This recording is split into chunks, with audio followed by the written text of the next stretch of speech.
Good Erev Shabbos, everyone. So nice to see you again and to be able to share some words of Torah before Shabbos. The Pasuk says in this week's Parsha, Ve'afta l'reyecha kamocha. We are obligated a positive commandment to love our fellow Jew, kamocha, just as you love yourself. Which means that the Torah is telling us a very major prerequisite and fundamental idea that must be in place before you can perform this mitzvah in the right way.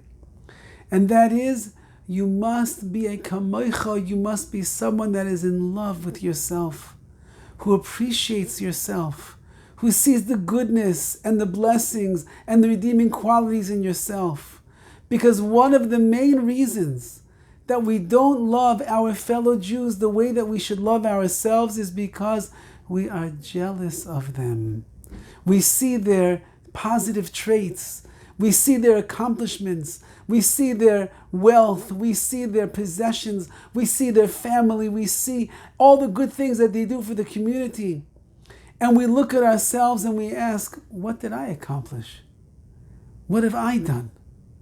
How come I'm not achieving and succeeding the way that they are? And we get jealous and then we can't love them. We just are jealous of them.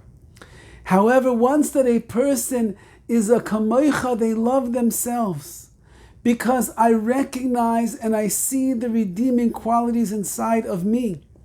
And I work hard on trying to become the best me that I could become.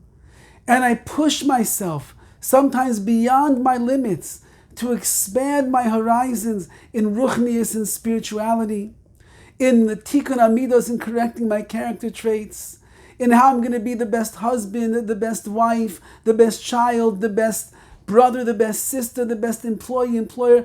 I push myself beyond my limitations in the world of mitzvahs, in my connection with Hashem, in my yiras shamayim. When I do that, I can feel proud about myself. And I can be pleased with my efforts and my accomplishments and what I'm putting in.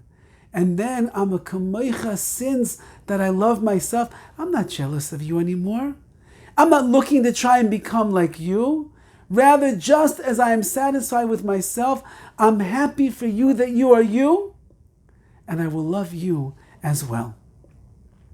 There's a beautiful story which I heard very recently from a Rebbe of mine. It goes back to the year of 1929 in the Hebron massacre. There was a yeshiva, the Slobodka yeshiva was in Hebron. It was the elite of all of the boys learning Torah in Eretz Yisrael.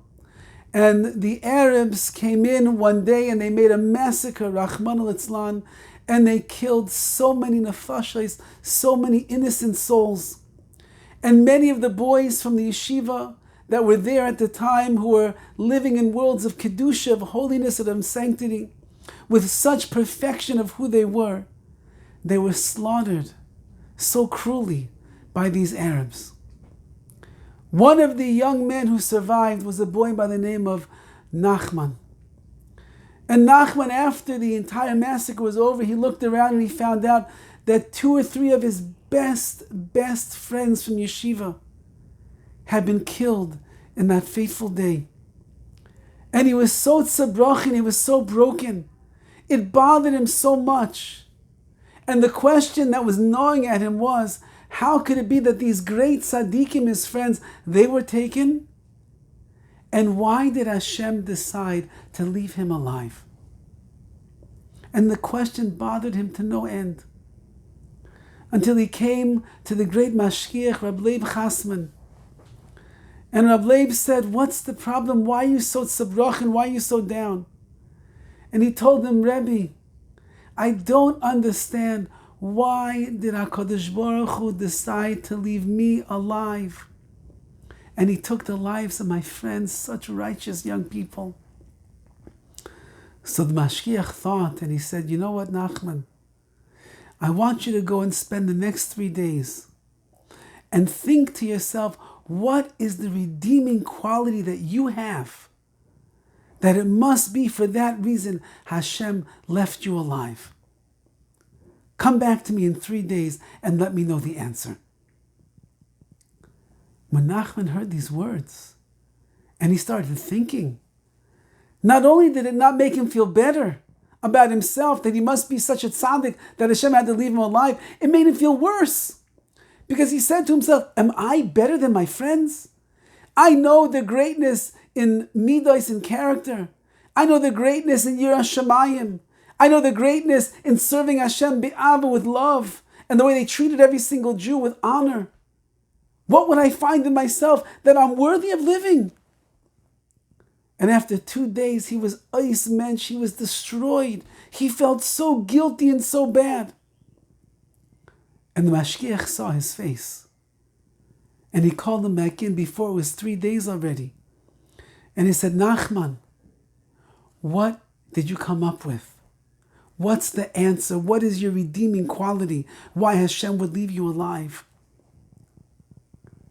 And Nachman said to his Rebbe, honestly, I don't see anything that separates me from them. And Rabbi Chasman said to him, I knew you were going to answer that. And guess what? You're right. So the Bacher looked at him and he said, I'm right? There really is nothing better about me than them, that I should be alive? So if I'm right, then why, Rebbe, did you ask me the question in the first place? He said, because I wanted you to realize, my dear student, the tremendous achrayus, the tremendous responsibility, that since that Hashem has left you alive and didn't take your life like he did of your friends, there must be a very valuable reason why you are here.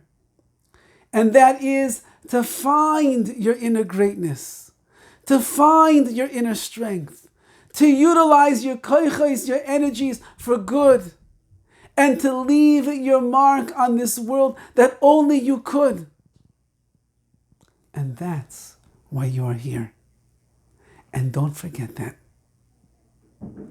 My dear friends, let's not forget why we are here.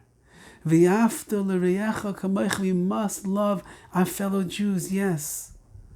But we also must love ourselves. We must realize how much goodness, how much greatness we have inside.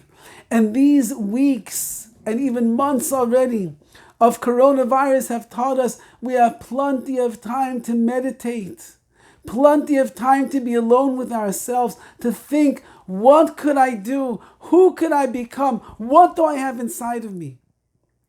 And when I do that, then we will be privileged to one of the greatest gifts of all, and that is the love that one has of themselves. Wishing you all a peaceful, a wonderful, a meaningful Shabbos, and I truly cannot wait to see you all again in person. Good Shabbos.